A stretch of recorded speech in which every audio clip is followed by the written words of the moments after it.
Hey everyone, Frankie here.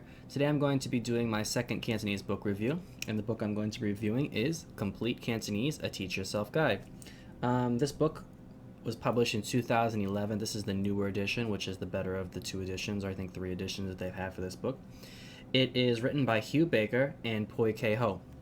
Hugh taught Mandarin and Cantonese in London for 36 years. I'm not sure exactly which university he worked at.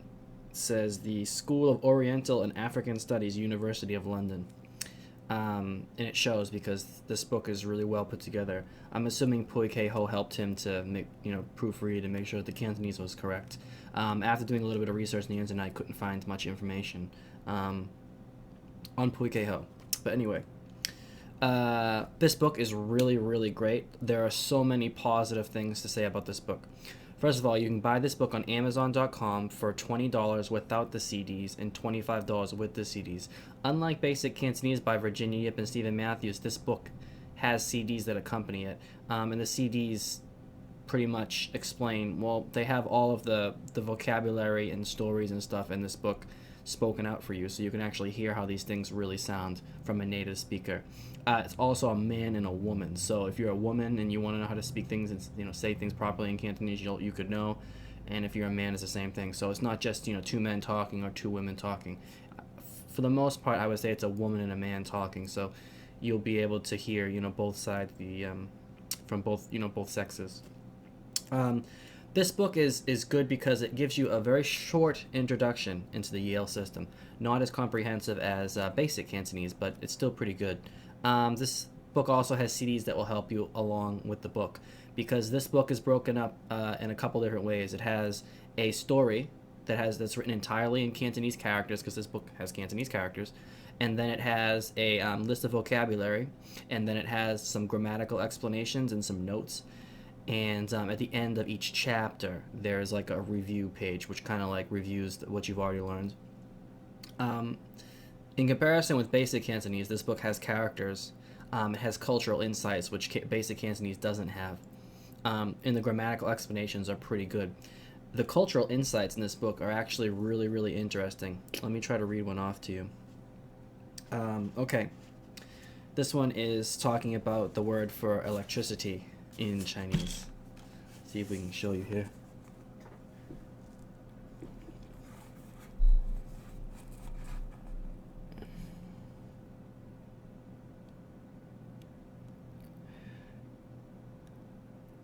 Din Yang movie film literally means electric shadows and was an indigenous way of coping with the new concept when it first burst onto the Chinese scene. The word Din, electric, was itself originally borrowed from the word meaning lightning, and it has been put to good use ever since, etc., etc., etc. It's hard for me to read this. I have to look at the cam. But that's something that this book doesn't necessarily need from a linguistic point of view. It also talks about some like really cultural things that have to do with Hong Kong or with Cantonese people in general, which go above and beyond what any language book could. So it's giving you like a cultural lesson as well as a linguistic lesson, and it doesn't use any overly complicated language like the other book did, because it's this guy Hugh taught Chinese for 36 years. In his 36 years, he learned how to streamline and simplify everything so that anybody can understand. And that's kind of like what I like most about this book. Hugh himself speaks Cantonese super fluently. He sounds like a native speaker. I've heard him speak before. You could Google him and maybe you can find some videos. Another thing, this has it's very useful, it's very practical. The first lesson just talks about how, two people talking to each other.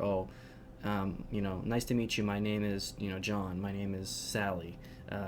Thank you for asking. Have a nice day. Something like this. Very, very basic, very, very useful Chinese. Show you the first chapter. You guys get an idea.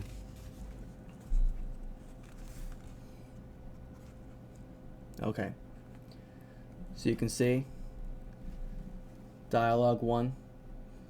There's the Chinese characters there, and then underneath the Chinese characters, it'll have the Yale Cantonese romanization, as well as an English translation. It's important for you guys to realize, though, that the English translation is only in the first few lessons. After you get to like lesson 3 or 4, There's no more English translation. You kind of have to guess what these things mean based on the vocabulary and based on what you pick up. And this book is like cumulative, so every time you learn something in one chapter, the next chapter will use some of that vocab and then move to the next chapter, so it's always going higher and higher and higher. That's probably one of the negative aspects of this book. It moves kind of fast. And there's sometimes this book uses a little bit of older vocabulary, and also the pages fall out kind of easily. What else? The Yale system isn't really explained in great detail for those of you who that's kind of important. But the thing is that it has the CDs to back itself up, so you can, if you're an audio learner, you can learn from the CDs. But if you really need to see it and understand it, then you would need to really Google the Yale Cantonese romanization scheme, or romanization system, so you could actually figure out how these things are supposed to sound, what the tone markers, accent marks mean, etc. Another thing this book does, which a lot of other books don't do, is it shows tone 7. Well, technically it's not tone 7, but most modern Cantonese textbooks break Cantonese up into 6 tones, because modern Cantonese has 6 tones. But this book has 7 tones. Basically what it does is it includes a tone that's not really emphasized much anymore. In Cantonese, 2 of the tones in the modern years have been kind of combined, and so they don't really specify it in any modern Cantonese textbooks.